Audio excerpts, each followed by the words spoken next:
call this guy? Tom Johnson. Tommy Johnson. Hey, Tommy. Tommy two-timer. Two-timer? I don't know. Maybe he's a two-timer. Wait, this is a local number. I don't need to dial all these numbers. What are you doing? You don't even know how to work the phone all these years.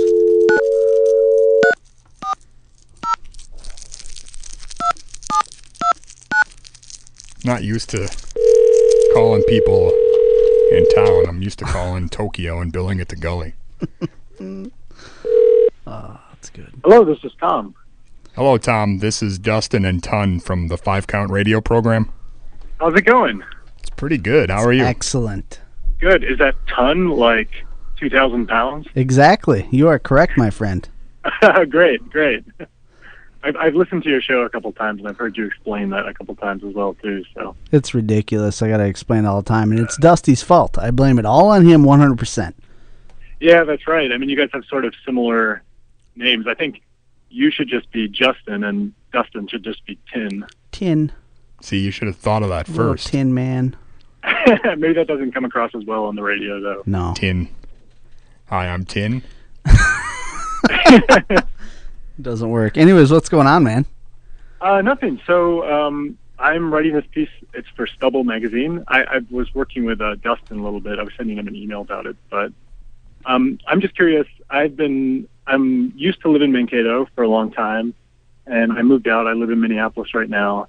But I've just sort of discovered your radio program through a friend of mine, and I've been listening to it for the past couple of weeks. And I was just really curious to talk to both of you guys and learn a little bit more about what you do. Crazy. Yeah. Who is your friend? It was Jack Buchholz. I know, I think I saw his name in your Save the Crumbs. Jack Buttholes, I called him once. I don't think you liked it. And he deserves it. He's like my number one fan. You can't be dishing. It's true. He's dudes kissing over Ton, for sure. That kid, did he tell you about his fanboyish behaviors? No, he hasn't. Oh, man. He better not be ashamed of it. Way back when. We'll have to tell you the story since he didn't. Him and a bunch of his friends started up this whole... I know his little gang of friends. They all started this thing called the Brotherhood, or the Almighty Brotherhood of Ton. And those dudes found me like way back when I worked at a grocery store even. And I couldn't have been doing this show maybe a couple of years or something. I don't know. And they came into the grocery store. They somehow found out that I worked there. And they came down the aisles and they were chanting, Ton, Ton, Ton. They would chant the whole time. And nobody, I don't call myself Ton to anyone like in my personal life. So nobody that I worked with knew me as Ton. And so everybody was looking at me like, what in the hell and what's going on? You know, asking me if they should kick these guys out. And I was like, no, they're my fans. How many people was it? I imagine that there was like a gang of small boys following it was you around, like junior as far as the kids. eye can see. Well, it wasn't that big, but in the store that day, it was probably 7, 14-year-olds. So, little group of dudes. I can't remember all their names. There was also a time when they showed up at the station. They were outside, out the doors, and I think what they called us or something. And they're like, "We're outside, Ton, Ton." They were chanting over the phone. Even I think they just used the door ringer. On the outside of the building, you hit a button and it rings the phone in here. And Dusty was scared to go out. I remember.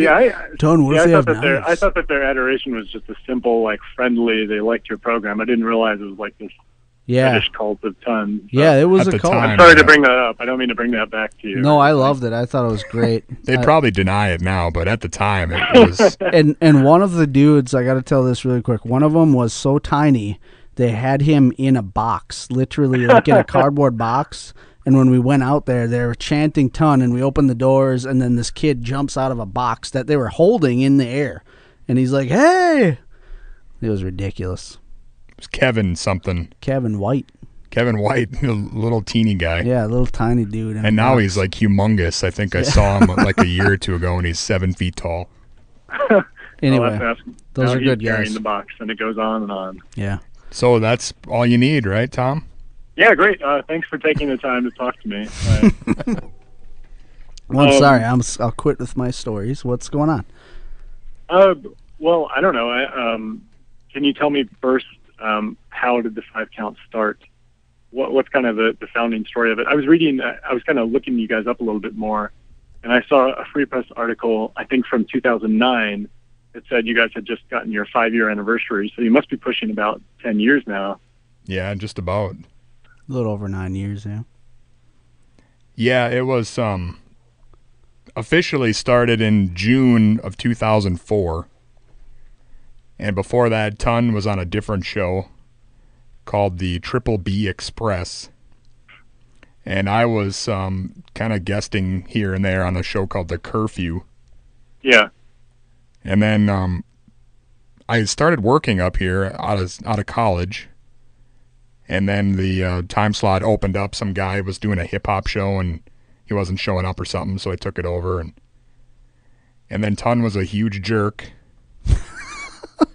The show I was on changed to something else called the Mothership Connection, and it was all a funk show. And that just kind of happened at random for me. I didn't go for any mass comm or anything. I was actually working at the grocery store I mentioned, and an old friend from elementary school came in one day, and she was buying groceries or whatever, and she's like, "Hey, I'm going to school in town, and I don't know if she was on the news crew or whatever, but she's like, I'm going to be getting a show on the KMSU station." And she's like, "You always were into music and whatever," because she knew I played instruments and stuff since elementary school and whatever. So she asked me to just come up. So I came up, and I was like, sure, I'll check it out. And I never really had that moment of like, holy crap, I'm on the radio.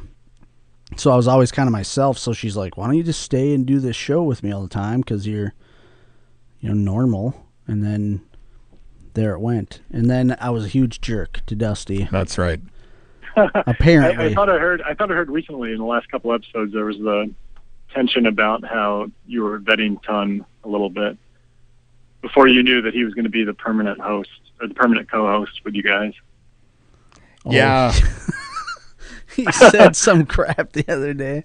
Yeah, I remember that. I don't really fully remember it in detail, but it was we did our 2 shows separately.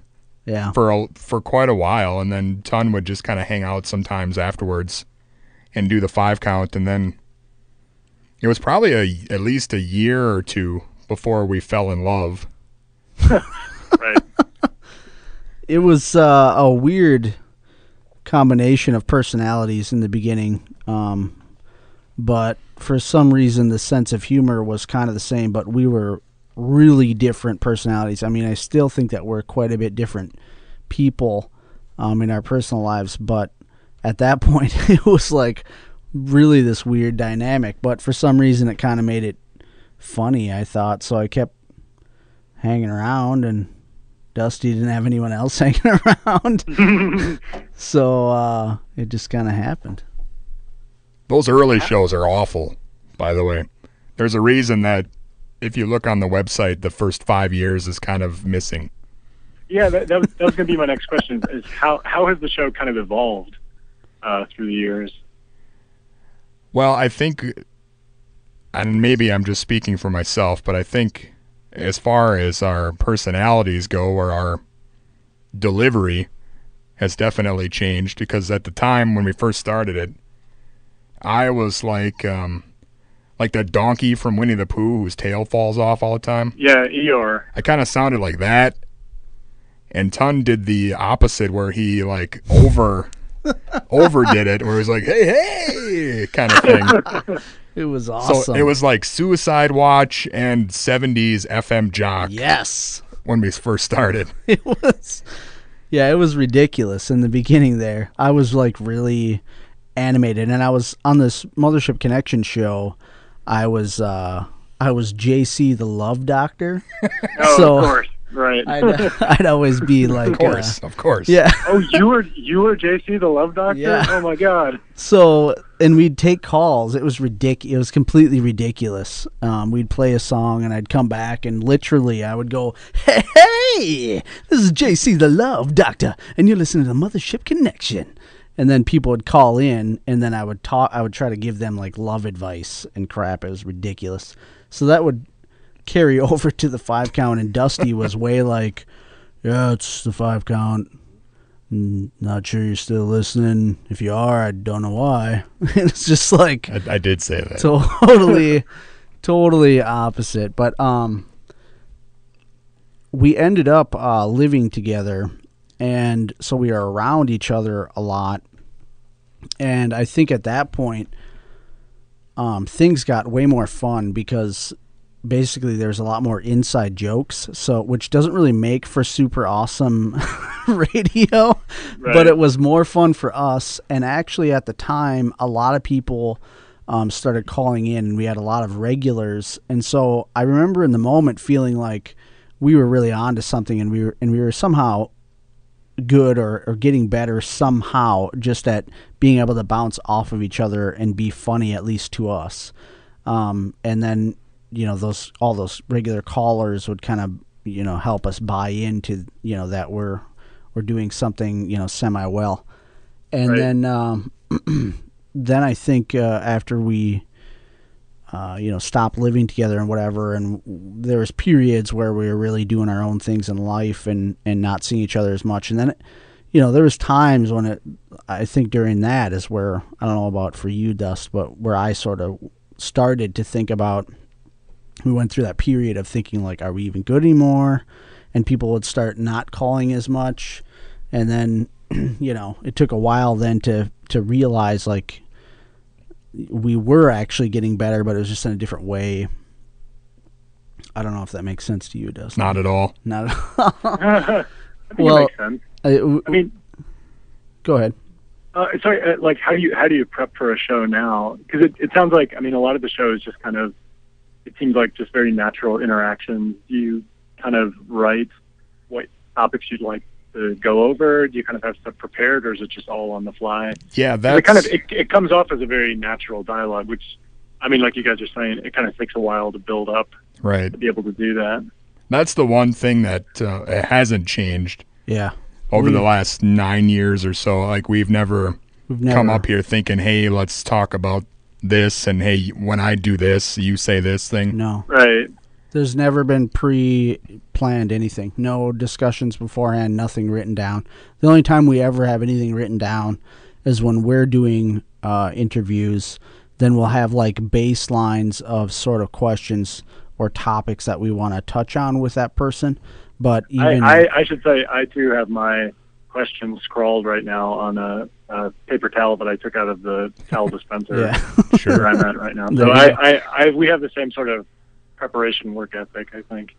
Well, because you want to be prepared, you don't want to get caught off guard, but you also don't want to sound like a doofus who's reading something off a piece of paper, because there are people up here who type out scripts and it'll say, "Hello, welcome to the show. I'm Tom. Thanks for tuning," and it's like, that's crap. That's super stuffy and lame, yeah.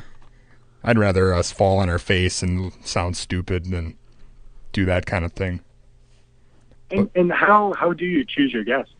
Because it seems like you guys get a pretty impressive amount of guests, and they're all kind of, at least the ones I've been listening to, are all kind of national level acts. You kind of go through their PR people, or do people kind of know about you and they contact you with guests?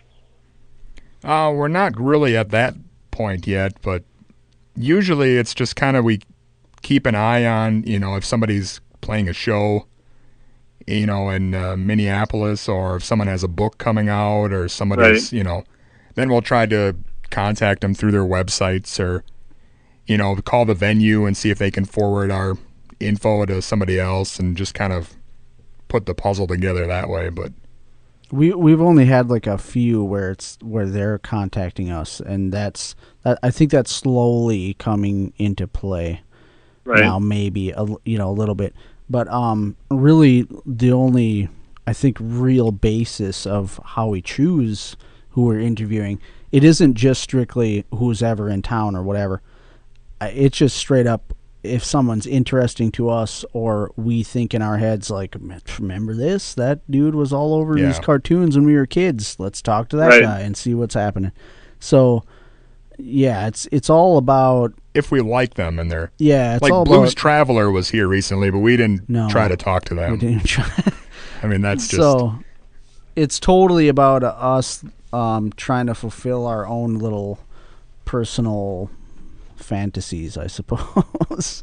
Well, and it seems like you guys too. I mean, from the name of the show, I've never really been into wrestling that much, but kind of listening to your show, and you have a lot of wrestlers or a lot of people who are like associated with that on. It's been really interesting to see that, because you can tell that you guys are really interested in that.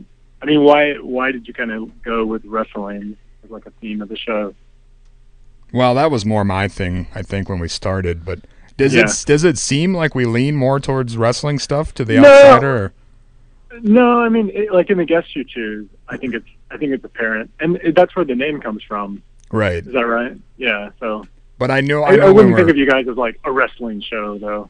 Yeah, because I consciously keep that in my mind. Like, for every wrestler, let's make sure we have so many other people, because it would be easy for us to just all of a sudden, hey, there's a wrestler on every other week. So we do try to keep that under wraps. But I would say, like, I was a big fan of wrestling when I was a little kid, in the Hulk Hogan era and stuff.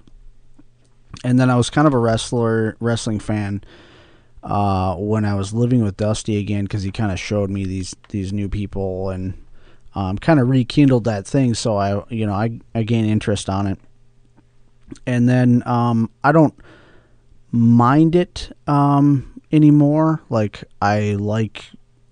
I guess, going to events and stuff with Dusty, because it's like, a thing that we can do together or whatever. But Dusty is really the true fan of wrestling, and he's a pretty knowledgeable guy about it all, and has some lineage there. But so I think it's cool having the wrestling guests on the show, just because it's a cool dynamic. I mean, a lot of people that will have wrestlers on their show, to interview them, it's like a wrestling show only. You're not going to really find other type of, material or entertainment on there. So I think I like it. I like how varied we are in the people that we do talk to. Yeah, and if you're going to pick one topic, wrestling, where the personalities are so big, there's a huge variety of people in it too. Not a bad choice.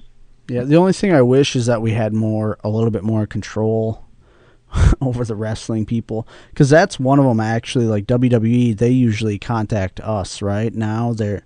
They've been like, they'll say, oh, there's gonna be a show in town, and do you want tickets, and do you want to? Yeah, that's happened before. Yeah, like we'll give you an interview, but then they don't tell us who we're interviewing until like the day before or the day of, and we have no choice in who it is. So that's something that I wish could change a little bit, but WWE is just what they are, The old guys are cool. I think my personal favorite thing with the wrestling interviews is having the opportunity or the excuse to play a lot of the bad, like, novelty music that wrestlers put out, especially in the 80s. Like, I think that stuff is hilarious. Mm-hmm. And who are some of the most memorable guests you guys have had? Most wrestlers memorable. And just anybody. Anybody, not just wrestlers? What do you mean? Yeah, anybody you've ever had. Like for us as individuals, you mean personally? Yeah. You want me to go first? Sure, you should go first. We've had a lot. I don't even remember some of the... Yeah, I'll be totally honest with you. We do so many, and I fried a lot of brain cells as a teenager that it's hard for me to remember everybody.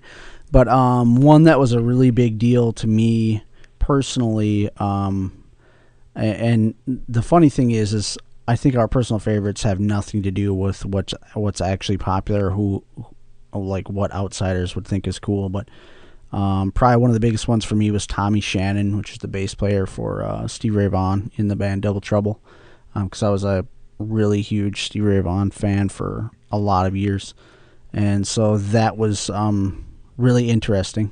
Also, in getting him, I was able to sort of develop a personal kind of connection with him and his PR manager, and so that was really cool. And then I don't know, Mungo Jerry, Ray was really cool. That was one of your faves? Yeah, Mungo Jerry? Yeah, I really like talking to him, and that's like a really cool thing to me, because that dude was like awesome back in the day. That band was awesome, and they played huge festivals and ridiculous stuff, and he was such a cool guy and was like so friendly and fun. You know, I really like that. But even actually, honestly, the guy that's going to be on the show tonight, Bill Manspeaker, he is hilarious. He's like, people probably don't even care, but if you listen to this interview tonight, I guarantee people will be entertained, because the dude is amazing. His life story, the whole thing, it's awesome. And these are interviews you've already done, so you've recorded them, and you'll just be broadcasting them tonight. Yeah. For tonight, yeah, Bill. Right. Okay. We talked to yesterday. That's supposed to be a secret behind the scenes thing, but it's too hard to get people to do interviews that are a lousy time slot. So. Right. Except for people trying to interview you, then you can. Yeah. Then we have to make them time slot as you want. Yeah. Waste their Saturday night. Yeah. So, Dust, your favorites? It's probably a similar, like the ones that Ton listed off are all people that, I don't know about you, Tom, but the average person would be, who the hell is that? Right. So I think that really kind of shows, how we do things, how we choose things. I would say that we had Lloyd Kaufman, the guy that runs Troma. Oh yeah, that was a big one. He's like a guy that most people probably wouldn't look up on YouTube or whatever, but I really like that one. That dude was so passionate, it was amazing. We did the girl who played Nellie on Little House on the Prairie. I really thought that was a good one. Yep. And Jesse Ventura was huge. I was genuinely nervous about that one. Yeah. That was awesome. Because he's like, and I even mentioned this to him, like the reason I kind of work in journalism is because of him, because of all his commentary that he did on wrestling matches when I was a kid. So it was kind of, I'm sure he probably doesn't remember that, or it's like, oh yeah, what a freak, but. Yeah. No, he liked it. He loved it when you said that to him. He was awesome. But yeah, we've had a lot of the Mean Fat Boys. Gene. We had the Fat Boys on. Yeah. That was awesome. Mean Gene was awesome. That was so awesome. We called him, and his water heater exploded or something. That was hilarious. Just Yeah. I remember like that happening and him answering once, or even like we got his answering machine once, and then we got him, and he's like, my water heater exploded. Anyways, I think it was when we got his answering machine, and I was totally like, what the crap, Dust, after we hang up the phone. It's like, it's freaking Mean Gene we just talked to.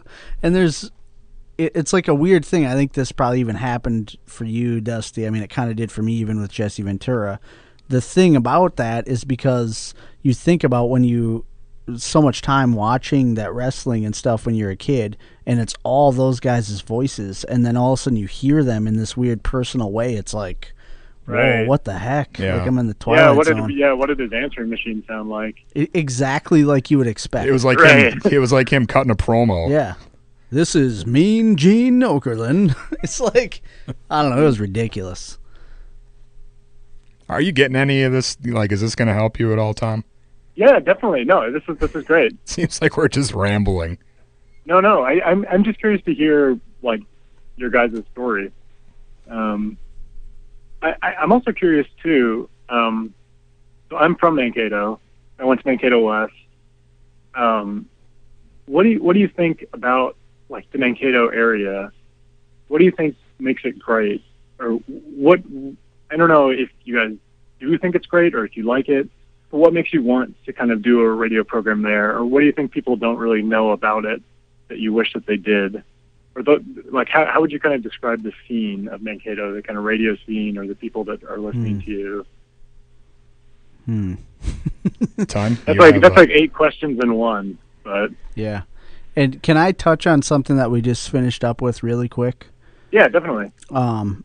I just want to say for a really long time, and even now, and I don't know if this is because it was like our first one, Bill Moseley is a big deal to me to have interviewed him. And that's, I think, another one where I was, even after we had interviewed bigger people, when people would ask me, I'd always say, like, we interviewed Bill Moseley, and nobody would know who he is. And in my mind, it was still like, this guy was so cool. And are you familiar with who he is? I'm not actually. Okay. Have you seen House of a Thousand Corpses or The Devil's Rejects? No, I haven't. Okay, well, he's like the lead kind of character bad guy named Otis in those films. He was also in White Fang and Texas Chainsaw Massacre. Massacre is the big cult one. He was Chop Top, Texas Chainsaw Massacre 2.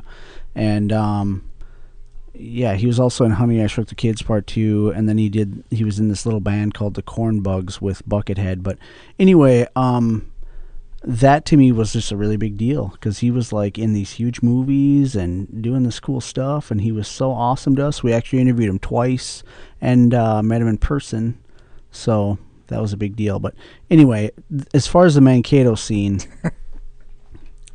do you want me to answer this right away? Do you not like it? You seem like you're getting ready to. Well, you've lived here longer than I have. So. Yeah, I've lived here like pretty much all my life, and I don't know. To me, I feel like there's a lot of people here that are really trying hard to be something rather than just being it. So I don't know that I really love the scene or think that it's great and want to keep doing the show here or whatever.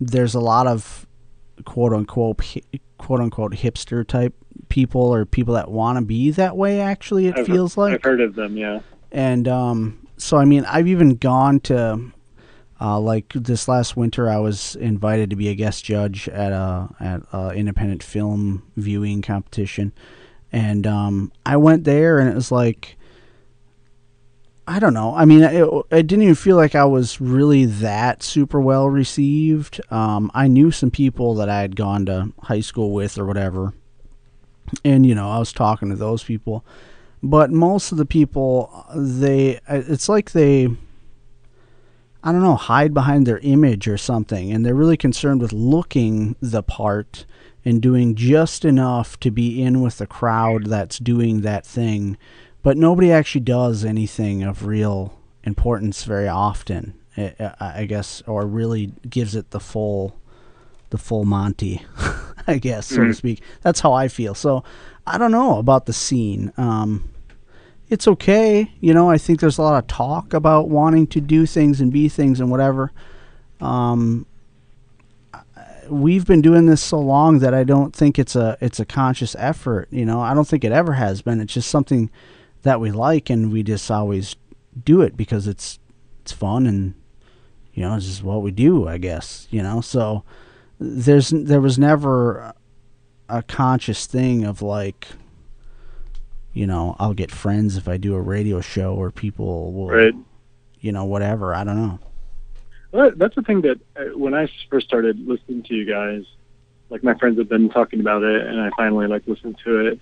I really liked it because it seems like you guys are very earnest, and like what you were talking about with, you don't write what you're talking about before the show, and you talk to people because you really like to talk about, you would really like to talk about to them. And I don't know, I think that's what I really like about your show, I guess, is it's just very honest in what I've listened to. Well, I'd say the truth is that we're really honest dudes.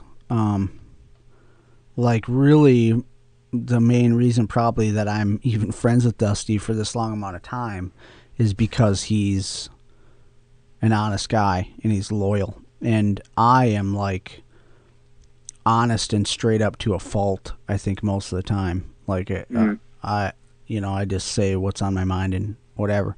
So I think that's just a product of who we are, I guess. Whoa.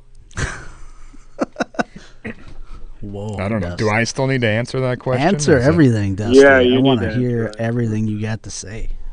I'm not sure that I really should answer that because I feel like I'm not really part of the whole scene, I guess you would say. Like I really am just, we put a lot of work into the show and then we have our jobs and then that's pretty much, I mean, we don't go out to, the bars and hang out with people, or at least I don't really know anybody around town that you'd think I would or should know. I mean, we do the radio show and we do the Save the Crumbs magazine, so I feel like we're doing our part to kind of be part of the community and the art scene and whatever, but we definitely don't fit into any of those cliques in town. Yeah. So I guess where my issue comes into play is when we are at an event or whatever, even if I am solo at one of these events or around those people that I think also should be doing or trying to do the similar activities that we're doing or have been doing for years, when I talk to them about whatever I'm doing or whatever, even if they ask me, even if they just kind of know that I'm this guy who writes in Save the Crumbs or does this show, as soon as if I get ever past the surface level, it's very apparent that they're sort of like name dropping me to myself or something. You know what I mean? Like they really don't listen to the show or care about it, and they really didn't read my article, and they probably don't really read Save the Crumbs. But if anyone asks, they want to be able to say that they know those things and they know these other things. Does that make sense? I think so. So the scene is like, it just feels kind of superficial.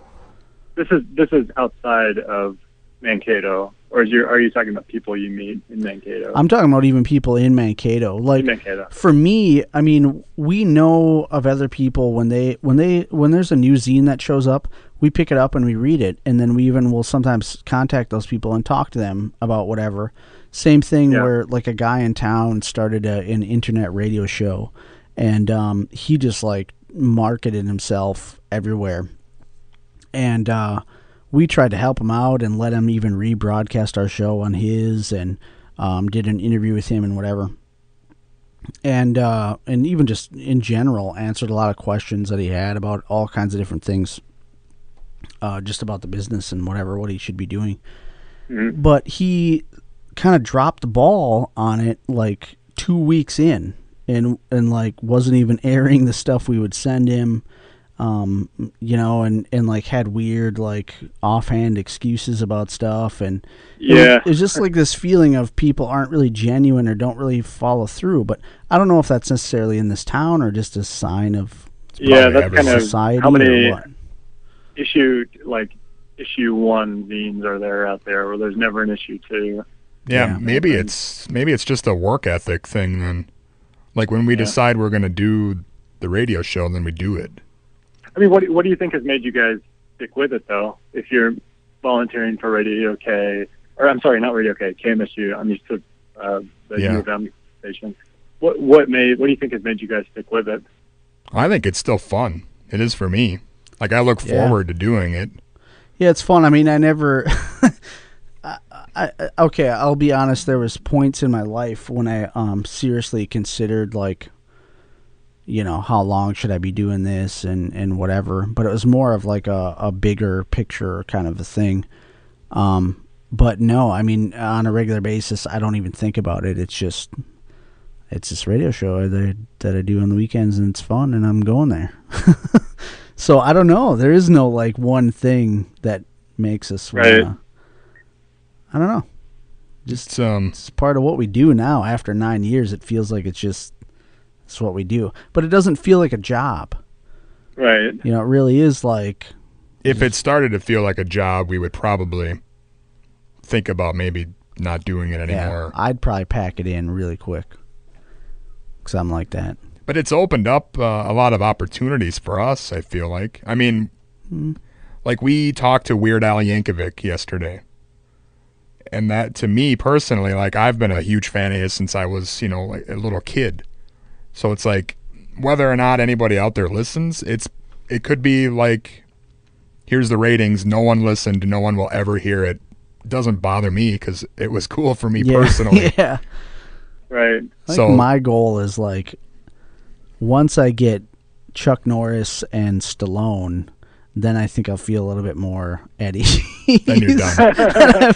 Yeah, I got Stallone's brother. So Dustin's is Yankovic, and yours is Stallone. Yep. I've been been working on that one for a long time. We've gotten some pretty there's been times where I'm sure Ton was like, holy shit, we talked to Bill Moseley, that it can't get any sweeter than this. And then it's like we keep somehow getting these people are agreeing to talk with us for some reason. And I don't know, it's really cool, I think. And it's still fun. I mean, we're making mixtapes every weekend and playing stupid songs and yelling dumb stuff at each other. I mean, it's kind of like... Yeah. And currently, it's like we don't even have an option, though. Like, we have so many interviews in the can, it's like ridiculous. People lined up, additionally, where there's... I don't know, it's weird. Like, we'll usually start the year kind of being like, oh, crap, what if we don't really get any people? And every year for the past few, it's like sweeter people, and we had, like, by mid-year, it's lined up like there's people for the entire year and then some usually. So it's like you don't even have a choice, man. You're talking to cool dudes. I can tell. Yeah. Well, I meant like us talking to those cool dudes. Yeah, not us. Definitely not us. I meant like us talking to the celebs. That's what I meant as well too. You're talking to a cool dude. Yes. Right. Well, I really like listening to your show. I look forward to hearing more of it as it evolves. I will say that now that I've started listening, I've taken on what you do, Tom. I say yes. Yes. Now, like all the time. Yeah, that's exactly it. My girlfriend will be like, "Why the hell did you start doing that?" That is awesome. Yes, that is awesome. Hopefully, you start saying "awesome" like that after a while. I've had a few of those over the years, different ones, but yeah, the yes thing is like. I'm glad. Yeah. Wow. That's beautiful. Yep. So you can rest assured knowing that your voice is spreading. I will sleep well tonight. Yes. Yes. I think I need to work up a little bit more of like enthusiasm. It'll come. Yeah. It'll all come with time. Right. Oh, that's great. Yeah. Well, thank you both very much for talking to me. I know you guys have a radio show coming up pretty soon. Is that I think I originally said like 10 minutes or so. Oh, that's no problem. I mean, if you have other questions, we got time, or you want to email us something, we can come up with some. I think that's just about it, but I can, if I do have anything else, I'll definitely email it to you guys. What kind of a slant is this article going to take now? Oh, man, I'm going to rip you guys down. So bad. I don't know if you can get much out of the last half hour of us. Well, actually, blubbering. I've been tasked by the KMSU Listeners Guild to find out how their money's being misspent. Really, Yeah. Oh man, you better interview Gully on that one. Yep. I talk about money laundering. Don't look our way. I should. Oh man. So I mean, so what is this? I'm sorry, I read the email. Ton's gonna interview you now quickly, but what is the thing that this article is going into? So it's going into, I have a magazine that I publish myself, and I try to get, the best I can, I try to get my friends to help me out on it. But it's called Stubble Magazine. Okay. Like stubble on your chin. Mm-hmm. So I've been doing it for a little less than a year now, but it's just kind of a random magazine. Like, I just like to talk to people that I find interesting. 99% of it is just question and answer. Like this, I'll just transcribe this interview and post it. But it's just kind of a personal project of mine. But it's been growing recently too, so getting more readership and things. I'd like to eventually start putting out a print version of it. But Cool. That's basically what it is. It's stubblemag.com if you're interested in checking it out. Yeah, I'll definitely check it out. Now, did this start out as something like, was it a school project or is it just something that you wanted to do? No, it was just something that I wanted to do. I work in journalism professionally. So I worked for, I don't know if you guys read it, Metro Magazine. Yeah, I've heard of that, yeah. Yeah, it closed. It actually closed a little less than a year ago. And so I was writing for that. And then when Metro closed, I kind of started Stubble. Just because I really liked interviewing people and I thought it was fascinating and I kind of wanted an outlet to do it. And it's a nice way to kind of, when you write for a magazine, you have to come up with a story, your editor has to approve it, and you have to write it, and you have to go through all these people. So it was just kind of a nice, like, release valve to just, like, here's a cool story, here's a cool person, I'm just going to interview them and post it as fast as I want to. So it's basically this. Yeah, I was just going to say, basically that's your answer right there. That's what we do. Why we do it is because we can do whatever we want, and that's what we keep doing. So, yeah. Awesome. Yeah. It's beautiful. No, I think technically it's a men's magazine slant, but sure. Not really. I don't even know what that means. So. Well. By men, for men. That's right. we all understand. But. Awesome. Right. It's like Maxim, except with jackassy public radio show people. Yeah, right. Excellent. No, I think that's awesome, and like I mentioned in the email, we definitely understand how that can be like a labor of love sort of thing, where it's a lot of work and not a lot of payoff. So you kind of really have to be passionate about it and be excited about it personally, because I mean, obviously, this is not, paying your electric bill or anything, I'm sure. Right. No. I mean, I don't get paid at all for it. I mean, it's or like a zine too. I mean, it started out for the longest time. Only my friends read it. Like I would write articles about my friends, and then my friends would read them, and that was it. Like there were maybe 10 people who read it and wrote about it. So now it's sort of starting to pick up, but that's kind of where it started. It was just something fun to do with friends. So. Well, see, you should have just wrote that and then put our name on it. That's pretty much. We started this show because it entertained us. Yeah. And then if anyone else, happened to be listening, it was just kind of like an added bonus. But really, I mean, it's still, even to this day, if it's fun for us or entertaining for us, we'll do it. And we don't have to worry about, general managers or ratings or anything. Yeah. So. Joey doesn't care. He's too busy money laundering. So he doesn't. as long as it puts up a front, like people are carefully doing a radio show. Yeah. That's fine. That dude's too busy eating cheese Cholitos and not wearing socks. That's what he does all the time. Gross. Yeah, it's even weird nowadays. It feels more like that to me because now I think so many people listen to the show online and stuff that nobody calls in or anything anymore. So we get almost zero like real feedback. We never have callers, and nobody like emails just to be like, "Hey, cool show" or whatever. So it feels even more like that now. Of like, we're just doing it for ourselves. It's kind of weird. We had like a weird kind of transition where we started the show when YouTube wasn't around and every person you knew didn't have their own podcast, and calling into a radio show and having your friends hear it was still like a pretty exciting thing. And then gradually, as the show went on, it turned into what it is now, where people want to just TiVo things and do whatever they want on their own schedule. And if it's not on Facebook, then they won't click on it. And so we've kind of had to evolve. I think that's where more of the interviews have come from, trying to keep up with. And I mean, sort of what you're talking about too, like now that people are listening to your show as a podcast, downloading it, it seems like it would allow you guys to kind of have even a larger reach. It in one way, it also really, really broadcasts you farther than you could ever do, just by doing it on the radio. Yeah, but on the same hand, though, it's like we get less listeners at the radio station, where Yeah. We started out having a bunch of people that would listen and call in, and now it's kind of like the scale tipped the other way, where no one listens live, and then thousands of people listen to it on a Wednesday online or something. Yeah. No. For me, it's like on Mondays when I get to work, I'll check it out. And listen to it. So it's definitely It's really weird. It's really weird because for me, even it's like a weird.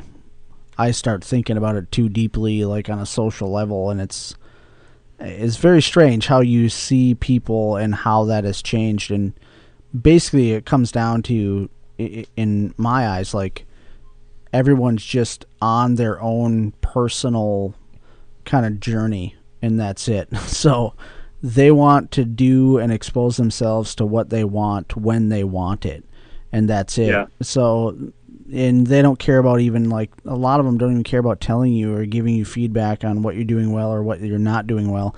If you suck, they don't even tell you that you suck, and they want to hear something else. They just try to move on to another thing because there's 200 million other things on YouTube or on iTunes or whatever.